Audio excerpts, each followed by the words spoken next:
In today's episode, we go deep into buying multifamily, undervalued multifamily properties, adding value-added renovations to it, and then refinancing. If you're interested in taking this game to the next level, pay attention. Let's go! Hey everybody, how's it going? Russell Westcott here. So hope you have yourself a wonderful day, and I have a very special treat in today's upcoming video. In this upcoming video, I had a chance to sit down with a good friend, Mr. Mark Loeffler. And in this episode, Mark and I went deep into many different topics. We talked a lot about his backstory, rent-to-own investing, fixing, flipping, renovating, buying apartment buildings, selling his portfolio in one market and moving it to another. All that, plus we talked about family and triathlons and exercise, and we went deep into many different topics. You are going to thoroughly love this episode. So with all that being said, let's get after it. Hey, Mark Loeffler, welcome to the show. How you doing today, my brother? Doing great. Great to be here. Well, first of all, Mark, my lovely wife, Corrine, says hello to you and hope you and your family are all doing well as well. Well, yeah, I mean, we're doing better than the Canucks are this season. So. Ouch. Ooh, hang on. However, early and often. Hi, Corinne. So it's going to be one of those episodes, is it? Well, at least we just had, what is it? I'm going to date myself here, but we just recently had a 2-year anniversary of when the Leafs lost to a Zamboni driver. And I think right. we should make that a national holiday just so we never forget it, ever. There you go. I'm happy with that. Good. Mark, 75 hard, what day are you on, brother? Oh, geez, I have to look. We stop on the 18th of March. So what's this, day 60 something? Wow. Yeah, I think this is day 60 today. Yep. Now, congratulations. How are you finding it? Good. I mean, this is my second time doing it. Yep. So the no booze is pretty easy. For a diet, I do no sugar. That's actually harder. But yeah, other than that, like the two exercise or 2 45-minute workouts pretty easy, and it's just remember to do the reading and the daily selfie is sometimes what throws me off. Yeah, sometimes the simplest things are the ones that are the most difficult. Definitely. Yeah, I'm on day 61 right now. I started on the first, and last couple days I've been dragging. My second workout of the day has just been painful. It's been. Last night I was out there, I'm going, oh God, I don't know if I can walk home. I was just struggling. So I'm at that point of the program where I'm hoping it's done soon. I mean, I am too, but I mean, you just need a couple dogs to walk in the evening and they'll pull you along. So yeah, they'll make sure you get home. Well, my puppy is getting a little bit old and he can only go for one walk a day, and it's 45 minutes to stretching him now. So fair enough. Well, you know what? We could sit here and we could chat about the weather, and we could talk about hockey, and we could talk about interest rates that just went up just recently. We could talk about a whole bunch of stuff, but I feel I've got what I consider one of the most interesting people in real estate on the line here today, and I would be remiss not to really dive deep into the whole ocean and the whole world of who Mark Loeffler is. The Mark Loeffler Experience. That's a catchy title, isn't it? Well, I mean, I stole it from Joe Rogan, so he's doing something right, I guess. He's doing something right, yeah. Nobody's offered me $100 million yet, though. Yet. So congratulations on your YouTube monetization. That was last year, wasn't it? Yeah, we've been monetized just over a year now. And are you actually making some money? It's like $500 a month.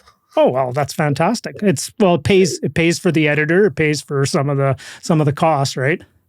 Yeah, I mean, and obviously we get other things from there. We get like real estate leads and whatnot that see us on there and then want to work with us to buy investment properties.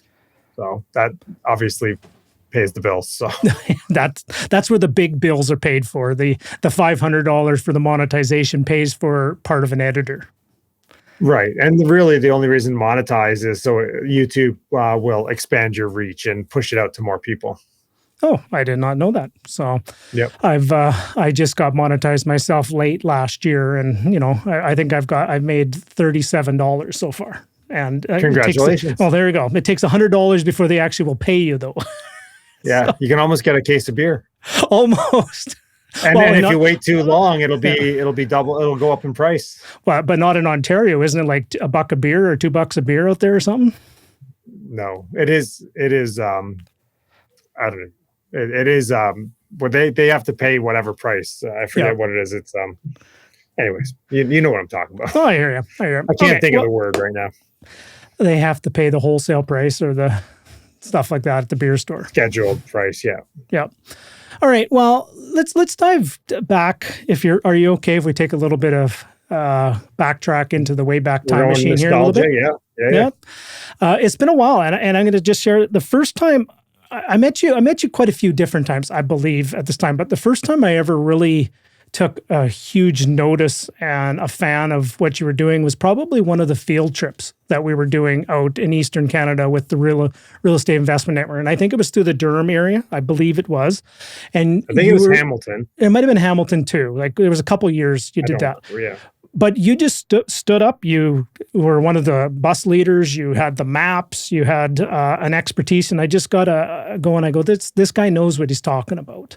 Not that I'm surprised, but that was the first time I really took notice of what you're doing. And I saw that it factor, that X factor. And some people, you just don't know what it is, but they just have it. And I wonder sometimes if you could just bottle it sometimes. If you could bottle the it factor, the X factor, and just sell it, man, we wouldn't be doing what we're doing now, wouldn't we? So I don't know. I'd still be buying apartment buildings. Okay. I love apartment buildings, yeah. Nice. So let's go back. What was kind of the moment for you that you decided real estate was the path that you wanted to go down? I think I've known that I was going to buy investment properties since I was probably 18 or 19 years old. I saw that my grandfather bought a property in the 80s for $10,000. It was a lakefront property. It was next to our other cottage. And now it was worth like, I don't know, 250, 300,000. And I'm like, that just makes sense to me. So then I started learning about that. I actually tried to buy my first investment property in Toronto at Gerrard and Woodfield, which is like Greenwood area, when I was like 19, and it was $170,000. That's like probably $2 million now. But I couldn't do it because I couldn't figure out the financing, and I just couldn't figure out all the stuff at 19 years old. And then I just learned, and then I bought my first couple properties. I think I was 23 or 24. That's when I joined Rain after I bought 3 properties. Wow. So you started buying when you're in your early 20s. So now you're like in your early 30s. Is that correct? Yeah, 20 years ago. So 23 plus 20, early 30s. Yep. Yeah. That's about the extent of our math here. Everyone's kind of going, they're listening and watching this going, oh, that math doesn't work out. Well, sure it does. That's old guy math. That math does help you buy more apartment buildings, though. Yes, it does. It absolutely does. Yeah. Okay, so you started early 20s. You became a member of the Real Estate Investment Network, and then you went down a couple different paths. You became known as like Mr. Rent to Own, and then you became known as Mr. Fix and Flip, and then you became known as the condo converter, and now you're known as like Mr. Tycoon in apartment buildings. Walk me through the journey that you took. Yeah. So, I mean, I started with duplexes in Newmarket, Ontario. I bought really, really shitty, the cheapest ones I could find. So comparable properties were selling for $250. I was buying for $200. And you know what? I'd go in and do the work myself, fix them up, rent them out. I did 3 or 4 of those. I bought my own principal property in Toronto. And then, obviously I ran out of capital. And then I started going to Rain and other things. And it's like, oh, you should get investors. So I got investors and started investing, more in Newmarket and Cornwall, Ontario, and Toronto. And then I figured out I didn't really want to work a day job.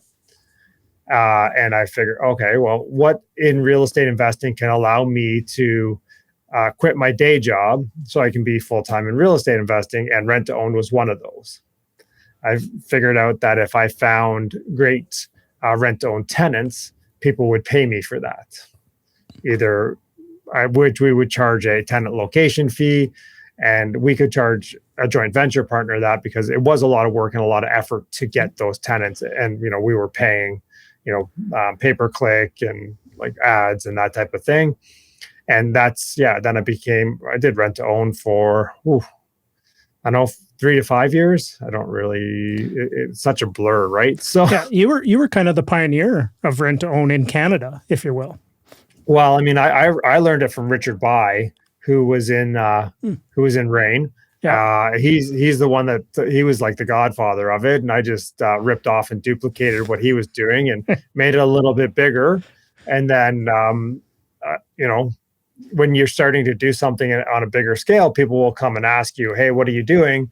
And then I was like, okay, well, I don't want to tell everyone individually, so I'll either do a course or I'll write a book. Yeah. And you actually coined, did you learn it from Richard, the tenant first strategy? Is that what you learned from? Did you learn that from him too? Or is that kind of your spin on it? And you actually gave it the name, the e-harmony of real estate way back in the day. That's correct. No, that was, he would buy the house and then find the tenant. Yeah. And I'm like, well, what happens if I find the tenant first and go that way? So we did tenant first. And the e-harmony of real estate. I didn't remember that one, but you must have gone back and looked through the book. Yeah, it was a matching program. You just found the person and matched them with the house. And you called it, it's like the e-harmony of real estate. And I remember everybody just burst out laughing because it just made sense. Now, I don't even know, I don't even know if now it would be the Tinder. I guess, yes, Bumble, it would be Tinder. Yeah. You'd swipe right, or is it right or left, or I have no idea. I don't know. I'm not allowed to go on those. Well, the only thing I know about Tinder was I just watched that Netflix thing about the Tinder swindler. I don't know if you ever saw that just recently. I watched like 5 minutes of that. I couldn't get into it. No. But that's about the only thing I've ever really found out about that whole thing. Yeah. Okay, so rent to own. Why did you stop doing rent to own? Why did I stop doing rent to own? To be honest with you, it's a lot of work to find the tenants. And so in the meantime, I wrote the book, Investing in Rent to Own Properties, Complete Canadian Guide. After that, I got my real estate license. And basically, so I was still doing rent to owns and here and there. And it slowly diminished over time. I had some partners who were helping me build out some stuff. And then that they kind of went off to other projects, and I kind of found Hamilton, and I was basically, okay, well, let's go fix up a bunch of stuff in Hamilton and just buy. And we were doing Burr when Burr wasn't a thing, right? Yeah. So. Back when it was just, buy real estate, fix it up, add value, make money. Right. That's right. Yeah. But it didn't sound catchy like Burr, right? That's correct. Yeah. Yeah. I had Quentin on here too, and it's funny how all the old strategies that we were using way back in the day, we should have just coined them and put trademarks on them and just put little TMs or copyrights on them. We'd have another complete source of revenue, wouldn't we, Mark? That's right. Yeah, another passive source. Yeah. So, all right. So then you got into Hamilton back when. It was probably when, Don said, Hamilton's the place to be, and everybody started laughing a little bit on there, and you got in and you were buying apartment buildings and you were, fixing them up and converting them and selling them. Tell us about what you did in Hamilton. I was buying triplexes and fourplexes, and I was buying, I don't know, my line was, hey, if you find a fire damage, crack infested, bed bugs, cockroaches, you name it, flood damage, falling down property, that's, bring it to me. We will deal with everything, and you don't have to. And I got a lot of those properties. And so I was dealing with a lot of 3 to 4 unit properties. And again, we would just turn over those 3 to 4 unit properties, basically lipstick and like just fixing up problems, usually just taking out a lot of trash.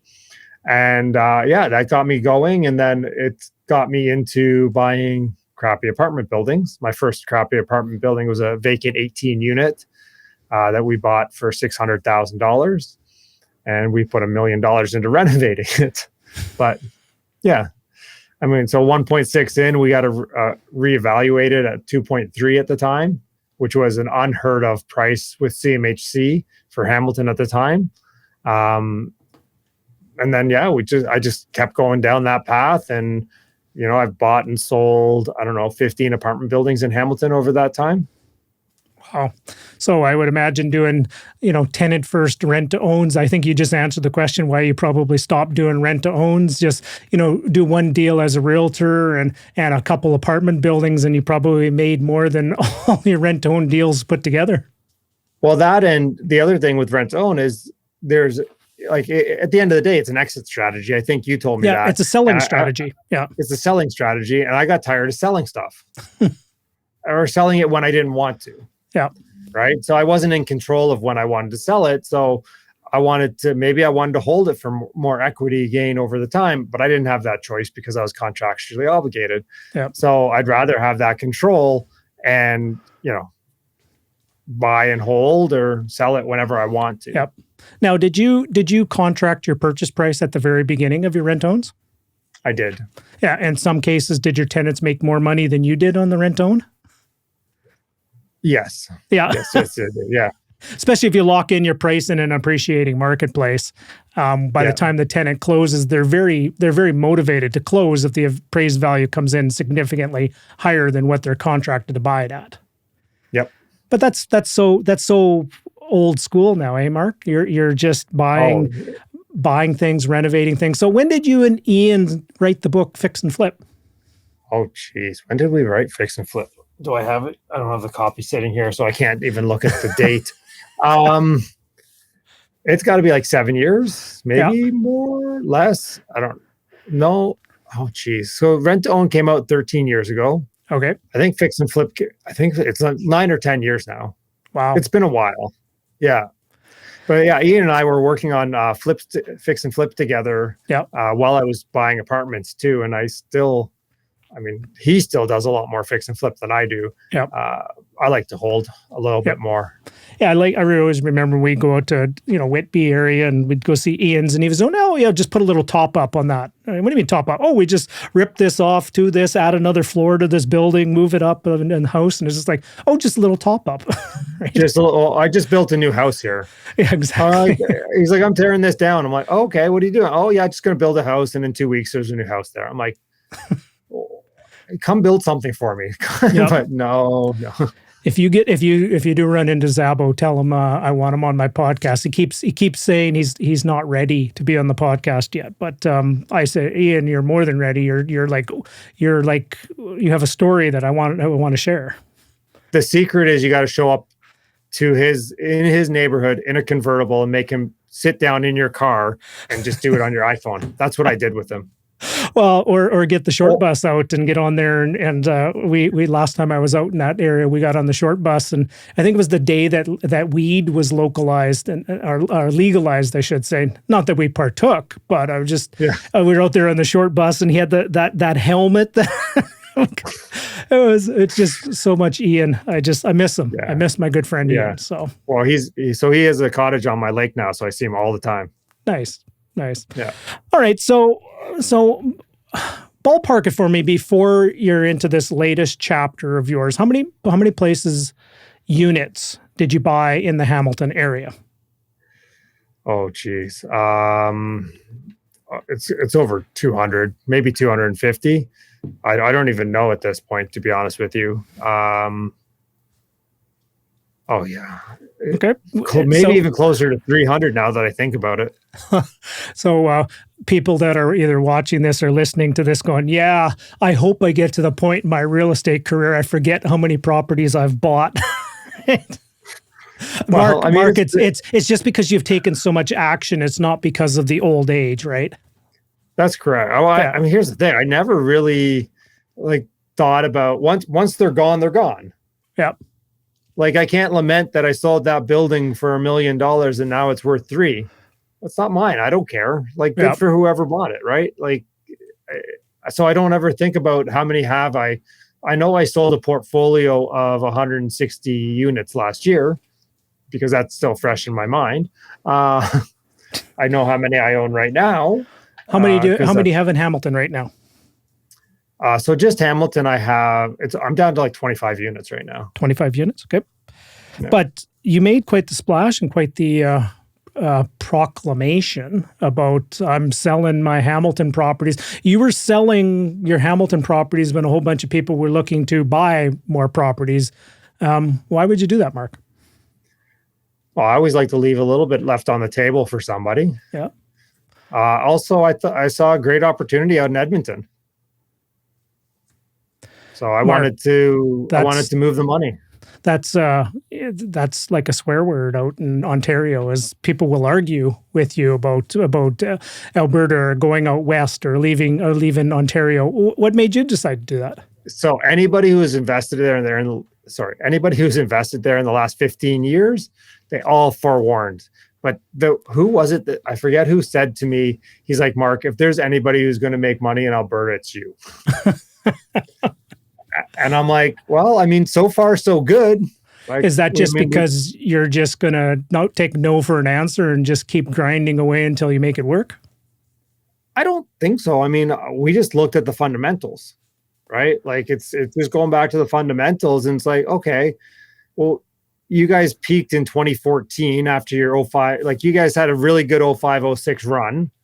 It kind of went down and did whatever. And after the economic collapse or whatever happened in 09 there, you guys came back up a little bit in 2014. And then, it's not even back at that where it was then. Right. So you account for inflation, you account for everything. And it's like, I can't build those units for what I'm buying them for. I can't buy the land. I can't buy build the buildings. I can't. Even what I buy them for and what I renovate them for, I still can't like build those for that. Right. Wow. So it's like, there's something has to give. And you look at everybody else has had this huge run up in prices in Canada, except for the prairies. Yeah, it's been flat for better part. In some cases, I would even say 13, 14 years in many cases. I have some properties that I bought in 07, 08 that I can't sell them for what I bought them for 13, 14 years later. Yeah, well, I mean, I'm buying properties from people who bought them in 2014 and they're taking a loss. That's unheard of in Canadian real estate, if you will. People will say that's unheard of. But here's the funny thing is most people, in my opinion, do the opposite of what they should do. They buy at a peak and sell at a bottom in many cases, right? And look at you, Mr. 20 plus years in the business, you're selling at a peak and you're buying at a bottom. Only time will tell if it's true. Only time will tell if that's true. But yeah, I mean, that's one of my favorite saying, hey, time will tell. Yeah. And, you know what? I think I'm buying these at a good enough price. And I mean, the renovations that we're doing, like, we're adding economic life to these buildings huge. So like, even if I just have to hold on to them, my cap rates are going to be north of 10%.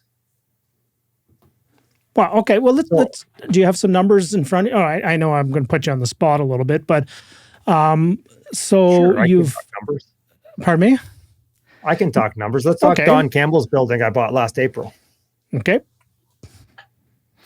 What did you buy it for? What was what did you do to it so far? Which one was that? Fairfield or Fairtree. Yep. So why is everything named Fair out there? I own 3 buildings right now that are named Fair something. And I never remember which one's which. So anyways, it's Fairtree or Fairside, or I don't even know. I think it might be Fairfax. Is it? Or Fairview? Fairview. No, we don't own a Fairview or Fairfax. Okay. It's Fairtree or Fair. Hell, I'll look it up. Hold on. Let me go to the. Well, hang on. I know you want to know.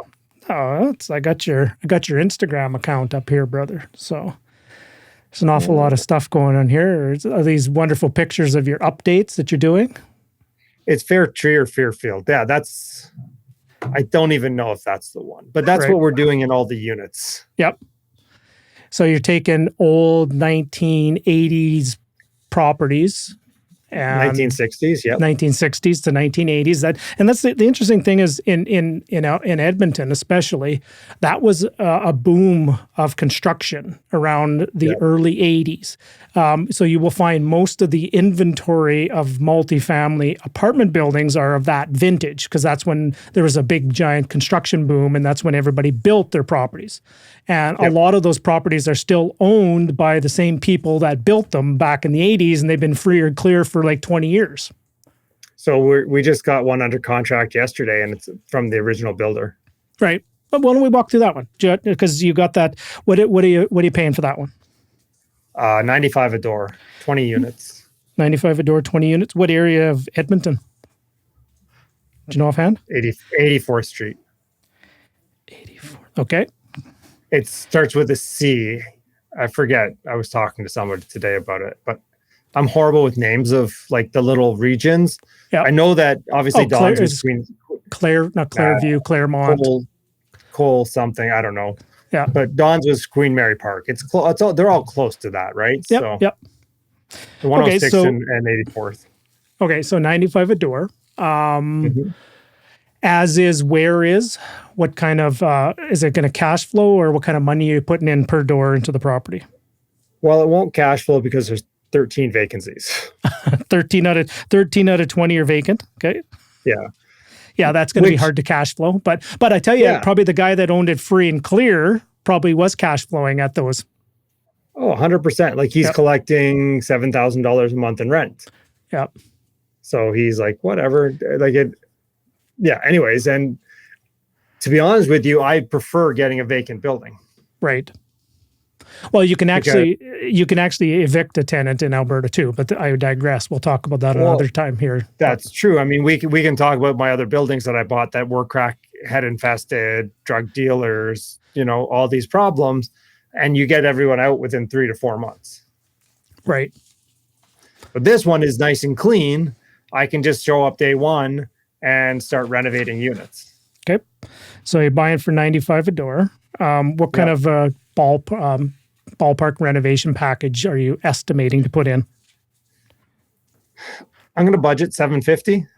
I have not seen the roof or windows yet, but if there's any issues, we just replace those. Yep. And then about $30,000 per unit.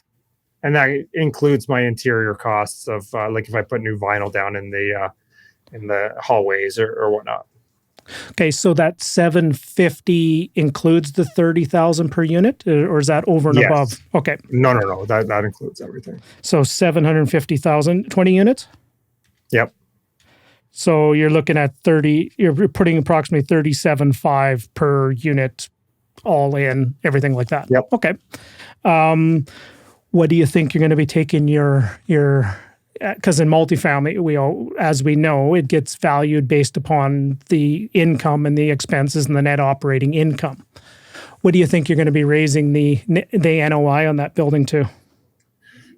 Let me go to my spreadsheet here. Where am I? You think I'd know these off the top of my head? Huh? It's not. Oops. Did I not save that? I did not save the numbers I was running on it. I mean, here's the thing. I can tell you can just go over to my YouTube channel tomorrow night and you can watch, because I'm going to be running the numbers on it. Okay. I mean, so I really haven't actually ran the numbers on this yet. I bought it sight unseen. Basically, my agent said, hey, this came off market. We can probably get it at this a door. And I said, hey, let's put an offer in, then we'll run the numbers. So I did run the numbers on basically what they were getting at rents right now. I average rents over all the units, and I'm basically buying it at like an 8 cap. Right. Okay.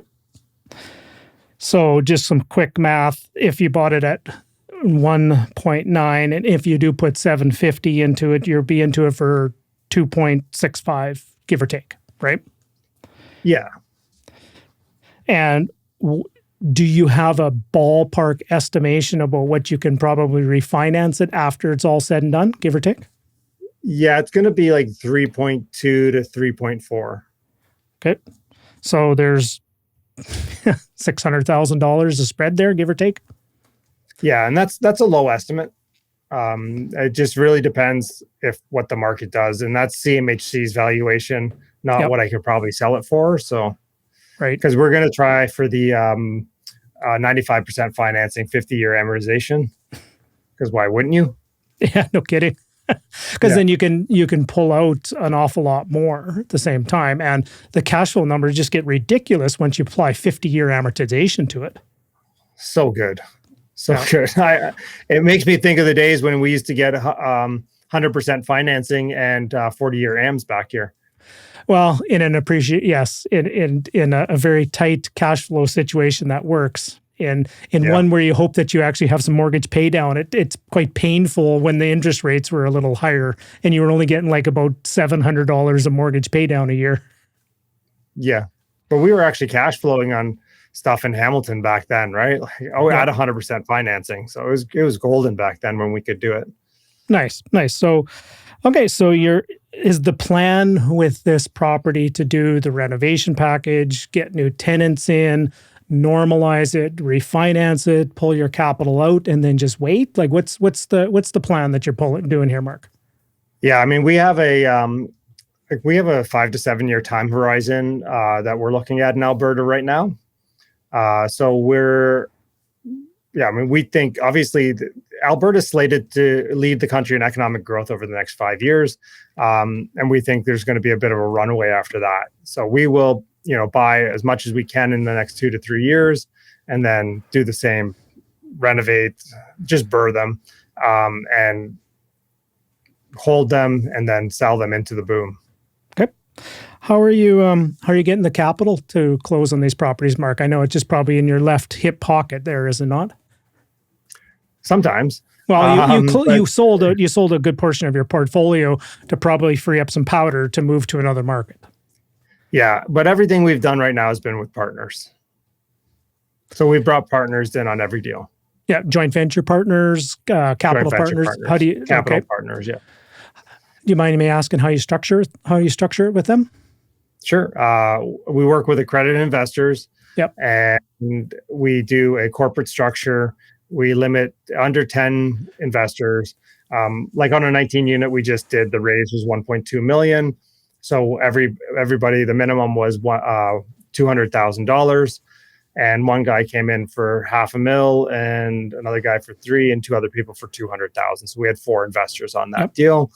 And they just own their percentage of shares.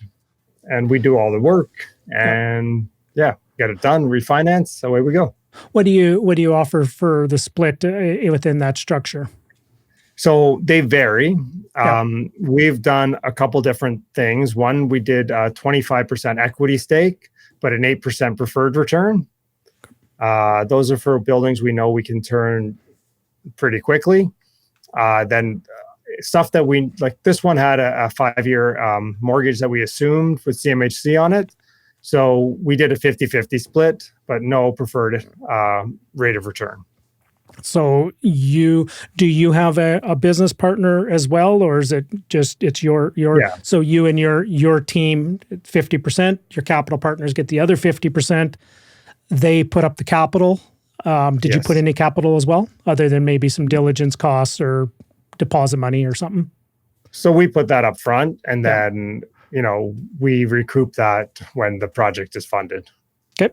And then, so that's on the acquisition. Does that also include all the renovation money? Do you raise that at the beginning or do you borrow that?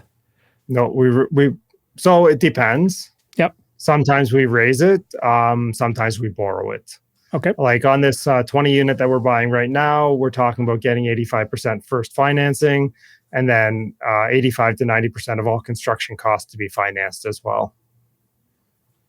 And we're looking at like a rate of 5.5 to 7% interest only. So this is on the one, this wasn't the one you assumed the financing. This is on this new latest purchase. So you're going to apply for non-CMHC financing right now. Yep. Who do you use to do that at the moment? Chase Allen from ICI. We're just trying them out. They're good. Nadeem is very good as well. Chase has done a lot of good work for people too. Yep. So good.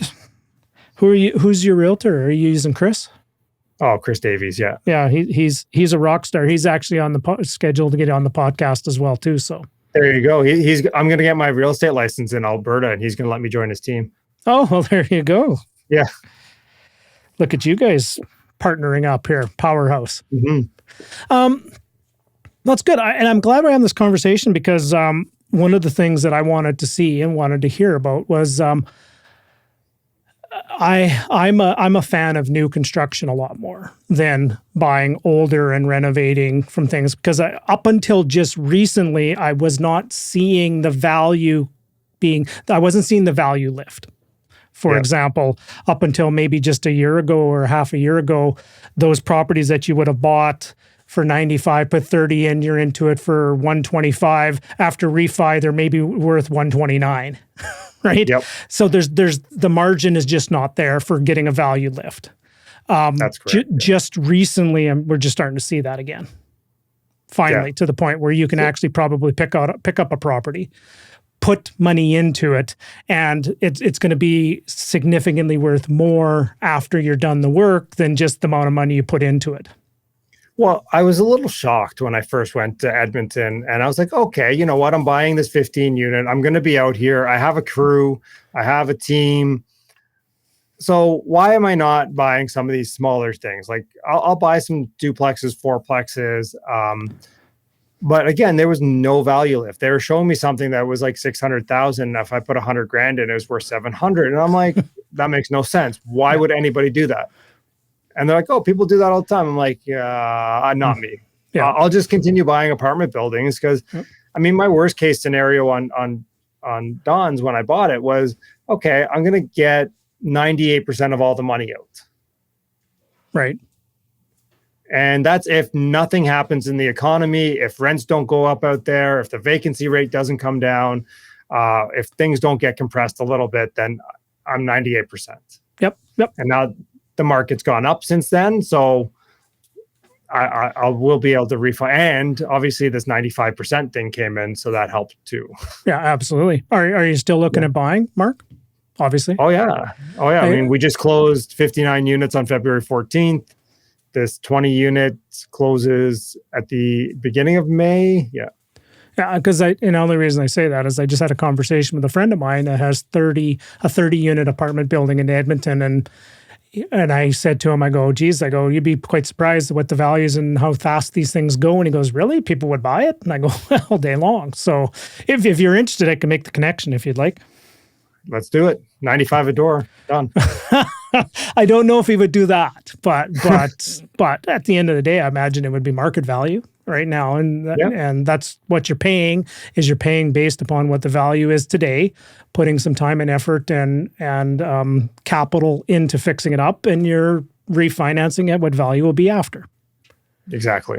Yeah. No different than what a lot of, some of the projects my business partner Jay and I are doing, and what we're looking at is we're buying, we're doing some brand new, like Jay just put together, I think it was a 60 unit townhome complex where a group of doctors that all came together, pooled their money, and Jay went and found the lots, found the land, found all that, got the builders in place, got all that together, and he is brokering the deal plus being part of it as well. Nice. So there's an awful lot. Like Mark, you can buy a brand new construction townhome. We were just looking at a couple the other day for low 300s. You can build 8 of them, freehold, brand new 3-story townhomes for $3 and change out in Edmonton right now. That's my cost, or that's how much that's it your costs price. Me to build? That's what your price is. That's what I'm buying. That's what you're buying the end product at. So I don't know if you remember way back in the day, I used to sell a lot of $150,000 townhouse condos in Hamilton. And we were just looking the other day at in the Quigley area. I don't know if you remember that from the bus tour, but they were selling for 140, 150 grand. Now they're selling over 800. So just compare that freehold, brand new, out in Alberta, rather than 40, 50 years old in Hamilton, which is still good, but yeah. Well, the play is you go and you buy all 8. They're 4 in the front, 4 in the back. And the beautiful part about them is they're all individually metered. You don't have to worry about boilers and all that kind of stuff with things. You get all 8 of them. You get it on one CMHC mortgage. You hang on to them for, say, 5-7 years. Then you start the process of subdividing. And then over a course of 2 to 3 years, you sell a couple off at a time. And then you don't have to put a condo corp in place until you have less than 50% ownership. And then by year 10, works out there? Yep, typically, yes. Okay. And then by the time year 10 rolls around, you've exited before any of those maintenance things need to be taken care of, like some roofs and some, hot water tanks and all that kind of stuff. And you just pass that on to the next owners. Yep. And you don't have to have any strata fee. You don't have to have, they're all freehold, right? So there's a lot of really cool, interesting opportunities in Edmonton. And I'm glad that, buying, the apartment buildings and, bringing them back to life is a good opportunity again. So I'm very happy for you. This is awesome. Good for you, Mark. Yeah. I mean, Edmonton reminds me a lot about like Hamilton did like 12, 14 years ago. It feels the exact same when I go out there. Let's just hope that it's funny when you start hearing the comparisons. Oh well, it's just going to become like the next Vancouver, or the price is going to be like Toronto next. Is usually when it's the top of a marketplace. Right? Yeah. But right now, I had, and maybe it might be just before this or the episode before this, I had Ben Rabadou on, and he's a researcher with Edge Analytics out in Ontario, and he was just sharing that Calgary and Edmonton are the hottest places to invest your money based upon how underperforming they've been for the last decade, and just even to get up to just normal growth is a huge lift, not to mention all the pent-up lift that's still to happen after that. Well, I mean, with what did oil hit today? $110 a barrel? Yeah, well, there's a few factors that play at that, isn't there, at the moment? Yes, a few. Yeah. So suffice to say, you're on the prowl and looking in Edmonton. Is it Edmonton? Like, why Edmonton, not Calgary? I mean, I really like Calgary. The problem with Calgary is they don't not have a lot of multifamilies, and I don't want to. If I wanted to spend $250,000 to $300,000 a door, I'd probably just do it in Ontario. Right. Okay. I've had a couple offers in on properties in Calgary, but I just have not got to their price point yet. So. Yeah. And what did you do in Canmore? You picked up something in Canmore too, didn't you? Yeah, I bought a condo in Canmore, and it's more for personal use. Like we'll be out there next week skiing in Banff. But we do rent it when we're not there, Airbnb. I don't know if you remember Leslie. She runs Bow Vacation Rentals. So she manages all that for me. She's a former RAIN member too. Leslie Briggs? Is that her name? No. Oh, could be wrong. Remember. Okay, anyways. No worries. But yeah, so she manages all that for me. And you know what? Here's the thing. It cash flows, and I use it a couple times. I use it once a month type thing, and it still cost me nothing to own it. So I really enjoy that. Nice. And you couldn't get a nicer place to kind of go hang out as well, eh? Those are real mountains, aren't they, Mark? 100% real mountains, not Blue Mountain for sure. Yeah. I every time I go out there, I just don't want to leave. Nice. No, it's so absolutely. Nice. Summer is just as nice. Winter is amazing. It's a beautiful place. I didn't know that summer was the high time there. Yeah. If you like to golf, that's an opportunity. Some of the world famous golf courses in that area too.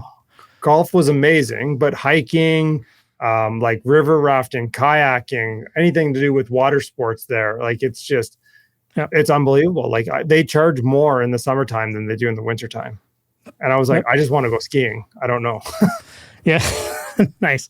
All right. So anything you want to say a little bit more? I'm not going to end the conversation. I have more I want to ask you, because when you have the most interesting man in real estate on the line, you want to hang on to him and keep asking him questions. But is there anything more you want to say about your pivot strategy into Alberta? I don't think so. I mean, so here's I guess I will. We do a little bit more than the normal person when we renovate. Like when we first saw Chris and he had his apartment and they were renovating a unit, they would paint the old cabinets. They might put some flooring down or something. But we go in, we take out a wall between the kitchen and the living room. We open it up. We put a nice island in. We put brand new IKEA or like in there. And we use granite countertops, put a dishwasher in. We put laundry in each unit. So we are improving the quality of these units, and we're getting better rents. They're not moving up as much as we would if we were in Ontario, because we don't have that lag factor with rental control. But like, we're still increasing rents on these properties 40 to 50%.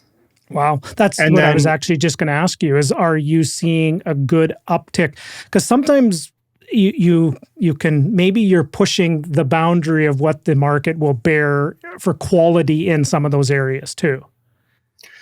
Yeah, and maybe a little, but what we're finding is the tenants that we're getting are unbelievable, and they love living in our properties. So they're never going to leave, and I don't have that same problem I have in Ontario that I can increase rents 1.2%. So I didn't have, so I increased rents 45% in Don's building, let's say. I'm not worried that in a year rents go up 50% or 10% or whatever. I just, okay, great. Pass on the rental increase and away I go, right? Well, that's what I was about to just say, so help me with my math here. And I know math is a challenge sometimes. So are you saying 40 and 50% is more than 1.2? Is that what you're trying to say? Just a little, just a little more. Yeah. However, they're still lower. The rent is still lower in Alberta than it is in Ontario. Well, I mean, one of the biggest interesting. Go ahead. Yeah, one of the biggest interesting facts about Edmonton is it has this higher household income than Toronto. Significantly. And the rents are less than half. Average rents are less than half. And they also have pay less taxes, so they can actually afford more money for rent. And the affordability is so that's what I keep telling people is, I go, if any place you can raise rents, raise it in an area that people can afford to pay it. Well, and that's the thing. And it's the biggest thing is, like, affordable rents has to be under $1,600 per month there. Yeah. And we're well under that. So I'm like, okay, we're helping affordability. Let's go. Yeah. So that's like for that CMHC program, is it not? That you have to have, doesn't have to be 30% of the average income for the area. Is that not correct? Yeah. Yeah, which is $1,600 per month. And some of those are maybe $900 to $1,100 in rent at the moment. Yeah, so I mean, we're getting $1,200 to $1,350 for 1 and 2 bedrooms on our nicer units, right? So, you are definitely pushing the market in those areas. I'm familiar with those areas, and to get those kind of rents is you're starting to push it. Nice, well done. Yep, yeah. I mean, you create nice things. People want nice things, right? Well, I 100% agree. That's what I find when I buy and build my new construction homes. When people take a look at other things and then they go see, oh, you mean I get this place to myself? There isn't 20 other units. I get my own parking spot and it's brand new. Yeah, sign me up. I'll pay the $1,100, $1,200, right? Yep. You get a different tenant profile. You get a completely different tenant profile from, and I know this sounds really bad, but a different tenant profile that can afford $1,300 versus somebody that can afford $800. Yep. And I know that's 100%. Not a big difference, and that's what my property manager said he goes, we don't want to lower our rents. I go, why not? I go, I want to fill a unit. I had 1 unit left of all to fill. And he goes, don't lower your rents. He goes, because you will attract a completely different type of person you don't want. So exactly. Keep it high, wait a month, wait 2 months, keep it high. I go, okay, let's go. There you go. Construction team and work and management. How are you finding that out there? Yeah, I mean, we have a great team. What's JP and Remy's Remy Noel? Name? Yeah, you know him? Yep, know him quite well. Yeah, so they're our construction team, JP and Remy. I mean, Remy just had a kid, so I don't know how much he's doing at the moment, but I think they have like 6 or 7, or they have a lot, quite a few. those French Canadians, right? So well, between him and also Chris, what does Chris have? Like 5 kids or something? Chris has a lot, and Luke has a lot. It's just I don't know what they put in the water out there. Jeez. It's cold winters, my friend. That's must be what it is. And then we just actually moved property management companies to Greystone.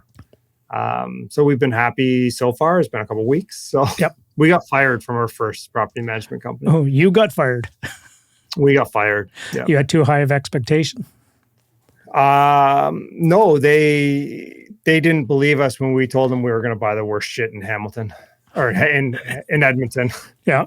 And then they got frustrated because we kept buying horrible shit. And we're like, well, we told you our business plan. Oh. Just go in and kick everyone out. We don't care. Like they go to the outreach program, have them help us place these tenants because, the building's basically condemned, and let's fix it. That was the plan, but they didn't like that. So, well, but obviously, as you said earlier, we're going to use the same quote, only time will tell if that market will command a higher tenant profile in that area. And if you just keep putting good product, you will attract more good tenants. But hopefully you can outlast the tenant profile, if you know what I mean. Yeah. Hopefully Main Street starts doing renovations like we are, and then that would change a whole bunch of stuff, right? So, yeah, and for some of you that are, Main Street is one of the largest landlords in Canada. Bob Dylan, the Main Street, is it Main Street Equity or Main Street REIT or something like that? I don't even know, to be honest with you. I just know Main Street. Every time we drive around, Chris, Main Street, Main Street, Main Street, Main Street. Yeah. I'm like, okay, I get it. Well, that's what a strategy. One of a good friend of mine and a mentor of mine once said. He goes, you want to know the best strategy in how to buy multifamily properties in a town? You find, if anyone property managers are listening, but you find the worst property management companies in the town, and you target their buildings, and then you buy those ones, and then you put the best management company to manage them, and then you put your renovation package in place. That's what we're doing. Yeah. So nice. Well, that's awesome, Mark. Okay. So next line of question, if you don't mind if I pivot a little bit from here, would be as follows.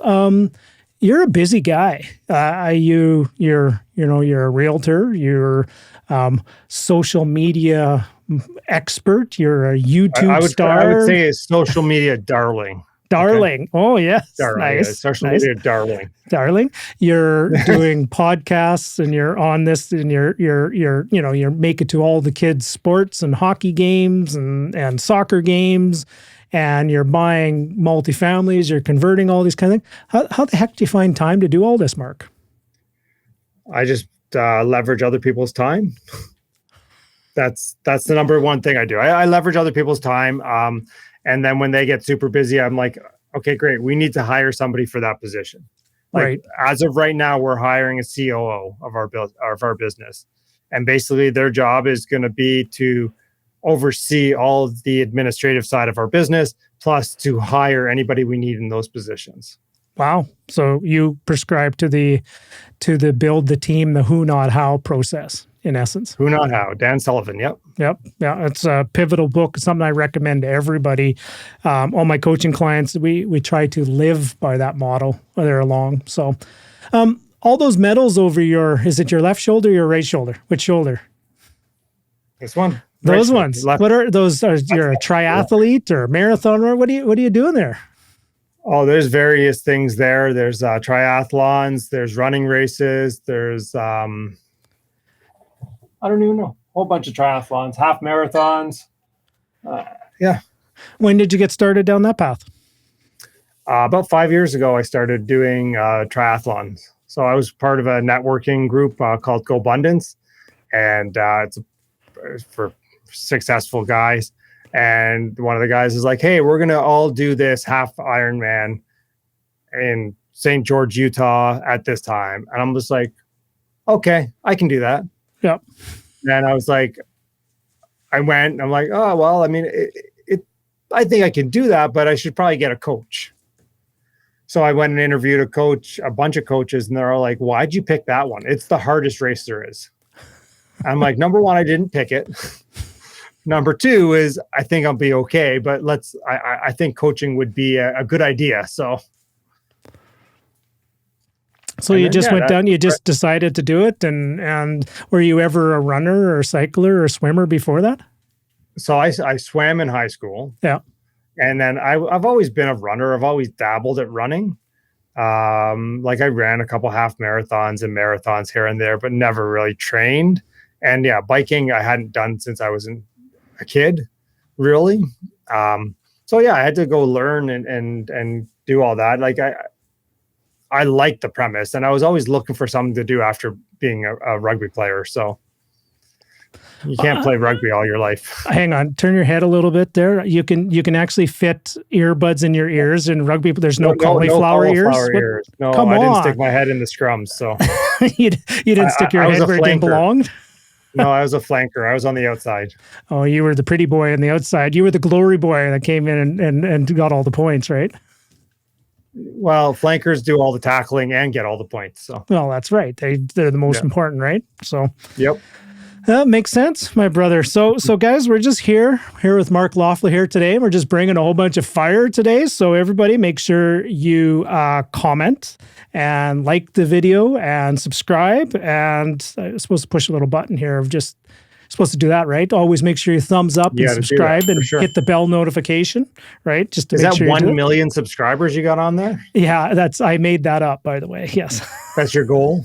Well, that'd be nice, wouldn't it? That we all could just sit back here and just produce a video a couple times a week and just have those, $500,000 YouTube royalty checks roll in, eh?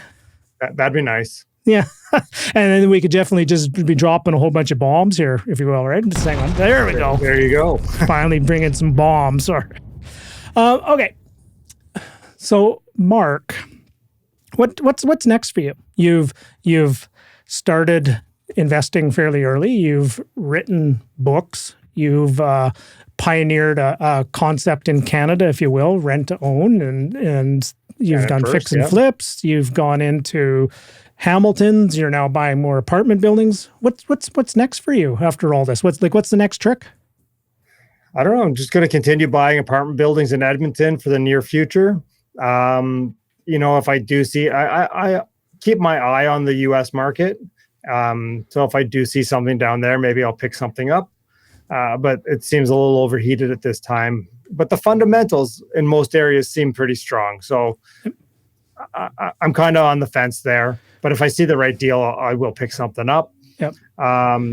As for sports, I'm doing a half Ironman in Victoria in May. I got a 24-hour mountain bike race in June. Do a couple of 150-kilometer adventure races through the wilderness in Ontario. I might run a 50-kilometer race in November.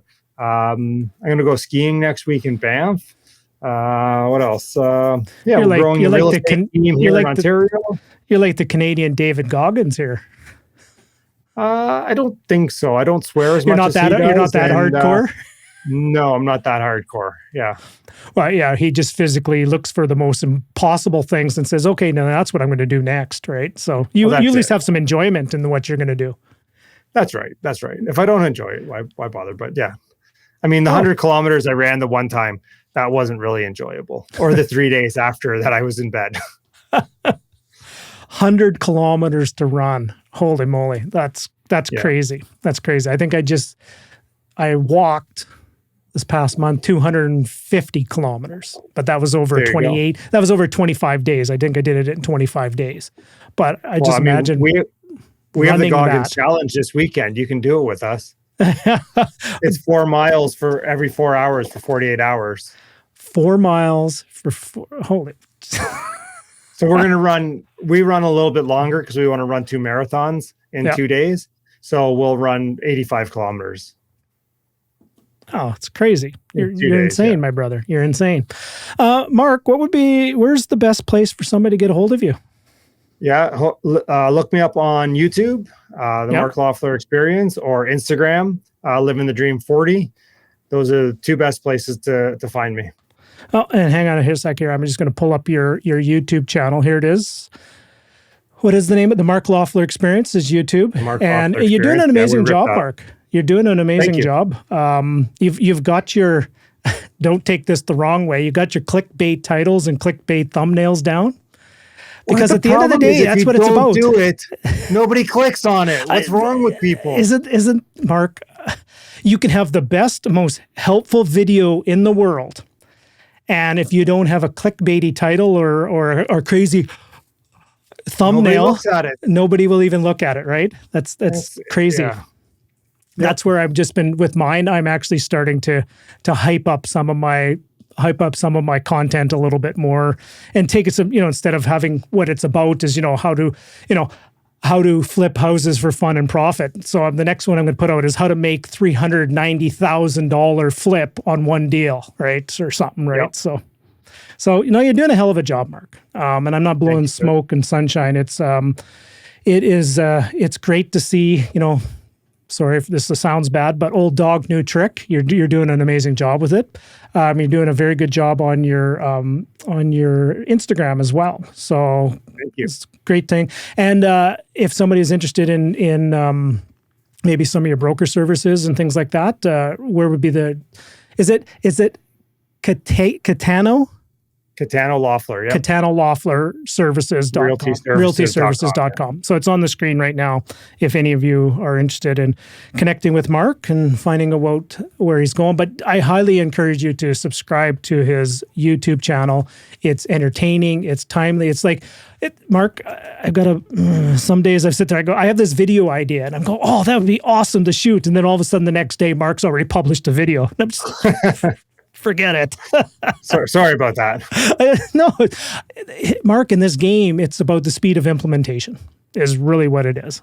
And so one of the things I've tried to do is I go, well, maybe I'll just, not that yours isn't quality and high quality, which it is. I go the route of maybe doing fewer but higher quality as opposed to doing like 20 a week like a lot of people do. So, but I think there's a happy medium. 2 a week? Yeah. Is that I try to keep them under 15 minutes. That's the goal. Sometimes they go a little longer, but I try to keep them under 15. Okay, 2 a week under 15 minutes. How's your editor working out for you? Very good. Do you need them? That's what I wanted to ask you. Is I've been in search and I've had a couple interviews with some people, and I was going to ask you if your editor had some capacity, and maybe we could share costs or something if you're interested. I think he does. He has his own company, so. I'll introduce you to Blake. Yeah, hook me up. I'd love to have the conversation, and because it's funny, I could go into the detail of a couple of the interviews I've had with some editing people, and they were kind of funny. But we'll go. Imagine. We'll leave it at that. Mark, one of my last questions that I always like to leave off with is the following. Part of my core values is to inspire, encourage, and come from a place of love. So if somebody was sitting here and maybe they're feeling a little bit stuck, what inspirational words or an inspirational message or maybe some encouragement could you give to somebody that's maybe just feeling a little stuck to just help them take the next step forward? So I always say is just don't compare your insides to other people's outsides. If you're stuck, you're probably looking at somebody like me or Russell who's done a whole bunch of stuff. And you know what? You haven't been to where we've been. You haven't done what we've done. So to get where we are, you have to go through a whole bunch of shit to get there. So don't compare your insides to other people's outside. And here's the thing. If you're stuck, just pick something and move forward. If you're stuck on your health, just pick walking every day. Just little things. It doesn't have to be a huge thing. Find a community of people doing what you want to do. That was Rain back in the day. I don't know how they are now because I haven't been there in a long time, but there's a community for everything that you want to do. Yep. Whether it's investing in real estate, stock market, getting fit, whatever that is. You want to run a triathlon, there's a community out there for you. And I think now as things start opening up again, let's hope for good. Let's just get back to seeing each other in person. And with that, I can't wait to see my good friend Mark in person again. If you're coming out, it sounds like you're coming out to Alberta a lot more, and I'm just a skip across the Rockies. I'm making a trip into Alberta a lot more of late too. And maybe it sounds like I now have a place to stay in Canmore. That's right. At rack rates, of course, right? Yeah. You could pay full pop like everybody else, eh, Russ? That's right. Oh, that's awesome. Well, I'm very happy for you, Mark, and I was looking forward to having this conversation and catching up. And sometimes You see what everybody's doing and, the declaration, I'm going to buy another 200 places in the next year and stuff like that. And sometimes it's just, want to have the conversation of the drive behind, like, why is the person doing that? What is their motivation? How are they helping and supporting others? And you've always paid it forward is one of the things I will always say for you. You've been, and here's what I'm going to acknowledge you with is, you've been one of those guys, every time you have a conversation with Mark, he's got the smile on his face and he's got the chuckle and you're always laughing. And you people underestimate you. They really do. And then when you sit there and you dive behind the surface on what you've accomplished and the drive and the fire that you have in your belly and the passion that you have, you're a high performer is the best way I can describe it. A high performer that just gets, pardon my language, just gets shit done. So. Thank you. I appreciate that. Yeah. And with all that being said, guys, I think that might be a really good place for us to leave off here today. So just remember, in every interaction you have with another person, everybody, always leave them feeling inspired, encouraged, and always come from a place of love. Bye for now. So what did you think about today's episode? What an incredible wealth and depth of knowledge that Mark offers. In this episode, we talked a lot about the opportunity in the Alberta marketplace. So if any of you are interested in taking a look at an Alberta investment opportunity, maybe you want to get involved in a new up-and-coming project, or perhaps you're looking for a hand-selected investment opportunity tailor-fit to your needs. If that's what you're looking for and you're interested in maybe having a conversation with an expert, somebody with 20 plus years of experience about investing in the Alberta marketplace, I'd love to offer you a free consultation. In the description below, all you have to do is hit the consultation link, which will take you to a page where you can get a private one-on-one access to my calendar after you answered a few questions to see if the Alberta marketplace is right for you. If you are interested in taking advantage of one of these consultations, they are limited and they are one-on-one. Just check out the description notes below, and that's where you can find the link. Thank you very much, and I hope to see you on one of these one-on-one consultations. Bye for now. Hey, I sure hope you enjoyed this video. If you are interested in moving forward with velocity, if you're interested in being a successful real estate investor, only 2 simple next steps from here. Number 1, below where you're watching this, there will be an opportunity for you to subscribe. And over here will be a hand-selected video for you to keep moving forward. Continue your journey forward. Just click on over here for that hand-selected video for you, and we'll see you on the other side. Thank you very much.